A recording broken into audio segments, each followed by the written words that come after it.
Hello friends, magical तैयारी के YouTube channel पर आपका स्वागत है। आज मार्च और अप्रैल की इंपॉर्टेंट करंट अफेयर्स की बात करेंगे जो यूपीएससी और अदर कॉम्पिटिटिव एग्जाम्स के लिहाज से बहुत इंपॉर्टेंट है। और वीडियो को स्किप मत करिएगा, पूरा देखिएगा, आपकी जानकारी बेनिफिशियल रहेगी। पहला क्वेश्चन है, 30 मार्च 2021 को किसे वर्ष 2020 के 30वें सरस्वती सम्मान के लिए चुना गया? ऑप्शंस हैं डॉक्टर के शिवा रेड्डी, डॉक्टर शरण कुमार लिम्बाले, ममता कालिया या फिर वासुदेव मोही। तो आपको बता दें, जो सरस्वती सम्मान है ये 30 मार्च को प्रसिद्ध मराठी लेखक डॉक्टर शरण कुमार सिम्बाले को वर्ष 2020 के लिए दिया गया और ये 30वां सरस्वती सम्मान है। 30 मार्च 2021 को दिया गया। लेखक डॉक्टर शरण कुमार लिम्बाले। ये सम्मान उनके मराठी उपन्यास सनातन के लिए दिया गया। तो दो क्वेश्चंस तो यहीं से बन जाते हैं कि किसको मिला? डॉक्टर शरण कुमार लिम्बाले को मिला। किस रचना के लिए मिला? सनातन के लिए मिला। अगर थोड़ी सी इसमें और रिसर्च की जाए तो ये पुस्तक का प्रकाशन कब हुआ? तो 2018 में हुआ। पुस्तक किससे संबंधित है? दलित संघर्ष के महत्वपूर्ण सामाजिक और ऐतिहासिक दस्तावेजों का संग्रह है, यानी दलितों की बात की गई है कि कैसे उन्होंने संघर्ष किया। अगर बात इससे पहले वाले सरस्वती सम्मान की जाए तो वो प्रसिद्ध सिंधी साहित्यकार वासुदेव मोही को मिला और उनके कहानी संग्रह चेक बुक के लिए दिया गया। तो इस तरीके से एक प्रश्न से हम 2 3 4 क्वेश्चंस तैयार कर लेते हैं। अगर उस क्षेत्र में परिक्षेत्र में कोई प्रश्न आएगा तो हमारा गलत नहीं होगा। आगे बढ़ते हैं। अगला प्रश्न है, 26-27 मार्च 2021 के मध्य नरेंद्र मोदी बांग्लादेश की यात्रा पर रहे। इससे संबंधित निम्न कथनों पर विचार कीजिए। पहला कथन है, कोविड-19 महामारी के प्रारंभ के बाद यह प्रधानमंत्री की दूसरी विदेश यात्रा थी। दूसरा कथन है, प्रधानमंत्री की यात्रा बांग्लादेश मुक्ति संग्राम के 75 वर्ष पूर्ण होने से संबंधित रही। तीसरा स्टेटमेंट है, बंगबंधु मकबरा परिसर में श्रद्धांजलि अर्पित करने के लिए किसी विदेश राज्य प्रमुख की दूसरी यात्रा थी। उपयुक्त कथनों में सही कथन है पहला, दूसरा, तीसरा, इनमें से कोई नहीं या फिर उपर्युक्त सभी। तो आपको बता दें, अगर आपने उनकी यात्रा पर थोड़ा बहुत भी रिसर्च किया होगा तो ये पहली विदेश यात्रा थी महामारी के बाद प्रधानमंत्री जी की, यानी ये स्टेटमेंट गलत हो गया। और अगर बात की जाए मुक्ति संग्राम के, तो 50 वर्ष पूर्ण होने पर ये संबंधित रही। और तीसरी बात है, श्रद्धांजलि अर्पित करने के लिए किसी विदेशी राज्य प्रमुख की ये पहली यात्रा थी। तो इस प्रकार से तीनों स्टेटमेंट गलत हैं। तो सही कथन इनमें से कोई नहीं है, तो ऑप्शन सी हो जाएगा। अब इस यात्रा से संबंधित बहुत सारी चीज़ें आपको और भी क्वेश्चंस बनाए जा सकते हैं, इसलिए यात्रा से संबंधित मैंने 7 8 9 ऐसे पॉइंट्स हैं जिनको कंबाइन किया। आइए उनको देख लेते हैं एक बार। 26-27 मार्च के मध्य प्रधानमंत्री नरेंद्र मोदी बांग्लादेश की प्रधानमंत्री शेख हसीना के निमंत्रण पर बांग्लादेश की यात्रा पर रहे। कोविड-19 महामारी के बाद से प्रधानमंत्री नरेंद्र मोदी की पहली विदेश यात्रा रही। प्रधानमंत्री की यह यात्रा बांग्लादेश के संस्थापक नेता बंगबंधु, अब यहाँ से बांग्लादेश के संस्थापक नेता कौन है, ये क्वेश्चन यहाँ से कंप्लीट हो जाता है। बंगबंधु शेख मुजीबुर रहमान की जन्मशती, भारत एवं बांग्लादेश के मध्य राजनयिक संबंधों के स्थापित होने के 50 वर्ष पूर्ण होने तथा बांग्लादेश मुक्ति संग्राम के 50 वर्ष पूर्ण होने से संबंधित रही। There are 3 things here. पहला, जो बंगबंधु शेख मुजीबुर रहमान की जन्मशती है, इससे संबंधित थी। भारत और बांग्लादेश के मध्य जो राजनयिक संबंध होते हैं उनके 50 वर्ष पूर्ण होने से संबंधित थी। और मुक्ति संग्राम के 50 वर्ष पूर्ण होने से संबंधित थी। 26 और 27 2 दिन रहे। 26 को मोदी जी ने ढाका स्थित राष्ट्रीय शहीद स्मारक जाकर बांग्लादेश स्वतंत्रता संग्राम के शहीदों को श्रद्धांजलि भी अर्पित की। आगे देखते हैं। 26 मार्च 2021 को प्रधानमंत्री नरेंद्र मोदी बांग्लादेश में राष्ट्रीय दिवस कार्यक्रम के मुख्य अतिथि भी रहे। यह कार्यक्रम राष्ट्रीय परेड स्क्वायर तेजगांव में आयोजित हुआ। इस कार्यक्रम में बांग्लादेश के राष्ट्रपिता बंगबंधु शेख मुजीबुर रहमान की जन्म शताब्दी मनाई गई, उसी की चर्चा कर रहे थे। बंगबंधु शेख मुजीबुर रहमान को मरणोपरांत दिए गए गांधी शांति पुरस्कार, इस बार भारत सरकार की तरफ से गांधी शांति पुरस्कार 2020 में शांति के लिए जो पुरस्कार दिया जाता है वो इन्हीं को दिया गया था, बंगबंधु शेख मुजीबुर रहमान को।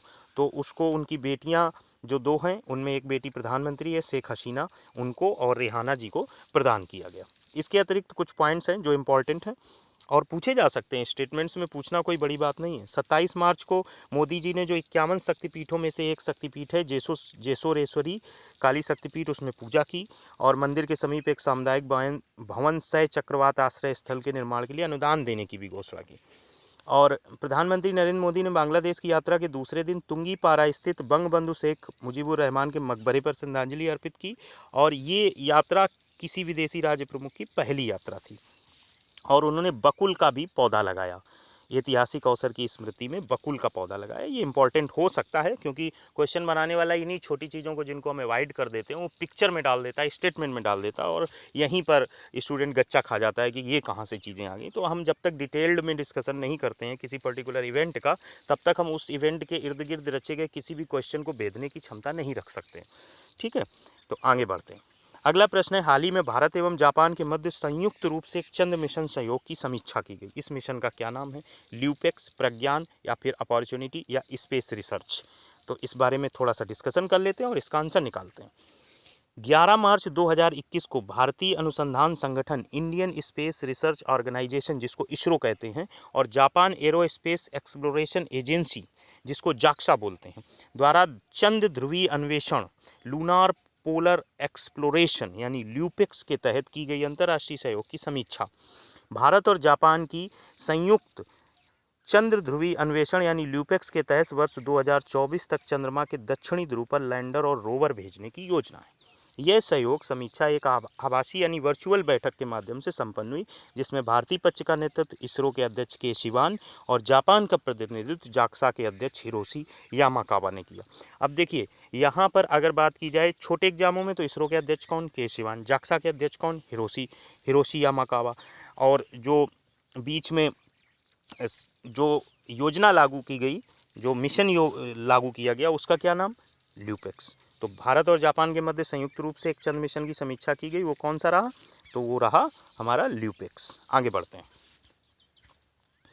5 मार्च 2021 को केंद्र सरकार ने स्वाधीनता की 75वीं वर्षगांठ मनाने हेतु किसकी अध्यक्षता में एक राष्ट्रीय समिति गठित की? गृह मंत्री, गृह सचिव, प्रधानमंत्री, कैबिनेट सचिव। तो ये जो राष्ट्रीय समिति बनाई गई थी, ये प्रधानमंत्री की अध्यक्षता में गठित की गई। वैसे भी भारत देश में बहुत सारी चीज़ें प्रधानमंत्री के ही अंडर में आती हैं, तो ये तो बहुत ही स्पेशल समिति है।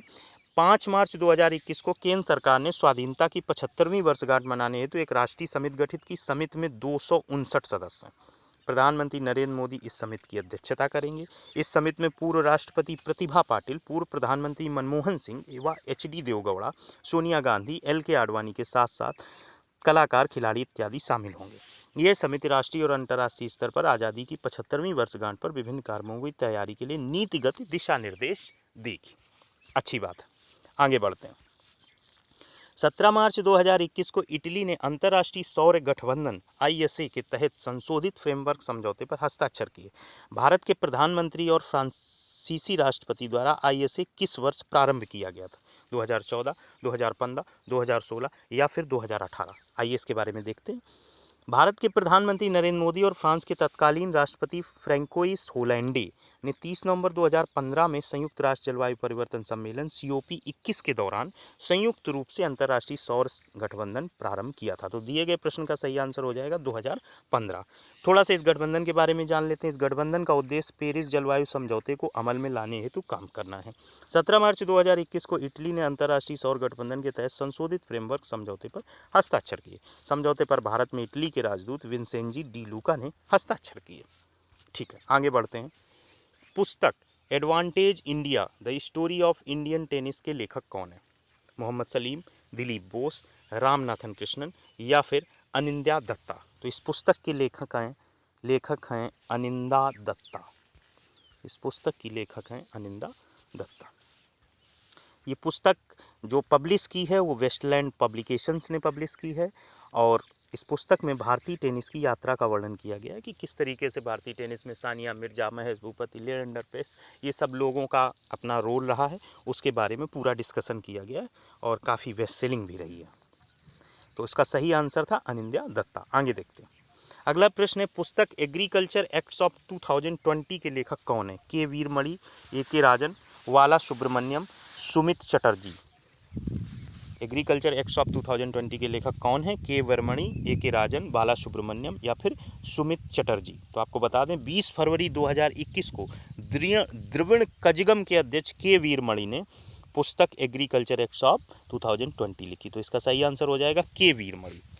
और इस पुस्तक के लेखक मद्रास उच्च न्यायालय के पूर्व न्यायाधीश AK राजन। ध्यान दीजिएगा, विमोचन के वीरमणि ने किया है और लेखक हैं AK राजन। तो आंसर के वीरमणि नहीं होगा, ये आंसर होगा AK राजन। इस पुस्तक में केंद्र सरकार के 3 विवादास्पद कृषि कानूनों के विषय में उल्लेख किया गया, जिसके परिणाम स्वरूप किसान नई दिल्ली में जो आंदोलन कर रहे थे उस सब की चर्चा। तो इस दिए गए प्रश्न का सही आंसर हो जाएगा AK राजन, और इन्होंने इसका विमोचन किया था। इन्होंने किया था विमोचन। ठीक है, आगे देखते हैं।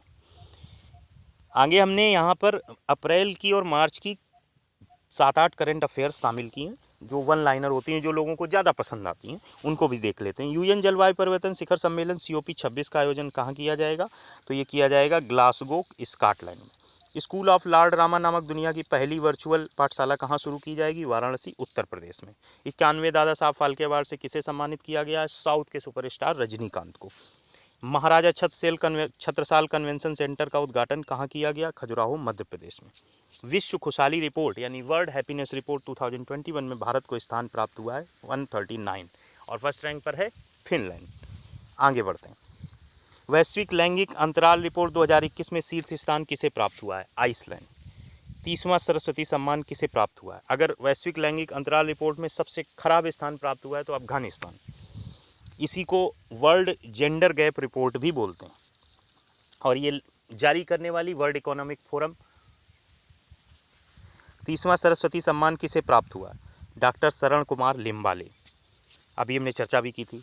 फिल्म फेयर अवार्ड 2021 में सर्वश्रेष्ठ अभिनेत्री का अवार्ड किसने जीता है? तापसी पन्नू फिल्म थप्पड़ के लिए। अगर पूछ दिया जाए सर्वश्रेष्ठ अभिनेता का अवार्ड किसने जीता है तो इरफान खान ने जीता है फिल्म अंग्रेजी मीडियम के लिए, जो अब इस बीच हमारी दुनिया में हमारे बीच नहीं है।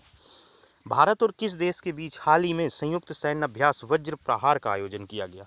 तो ये थी अमेरिका और भारत के हिमाचल प्रदेश में ये आयोजित किया गया। तो इस तरीके से ये पूरा जो मैंने कंबाइन किया, अगर इसको आप एक दो बार और देखेंगे और इस पर नोट्स बनाएंगे तो आपकी तैयारी ठीक ठाक स्तर पर होगी। और आगे भी ऐसे वीडियो लाते रहेंगे जिसमें 2021-2020 को मिलाकर चीज़ें की गई हैं। ऐसी करंट अफेयर्स के वीडियो हम लाते रहेंगे। आप तैयारी करें, ऐसी हमारी शुभकामनाएं। Thanks for watching the video.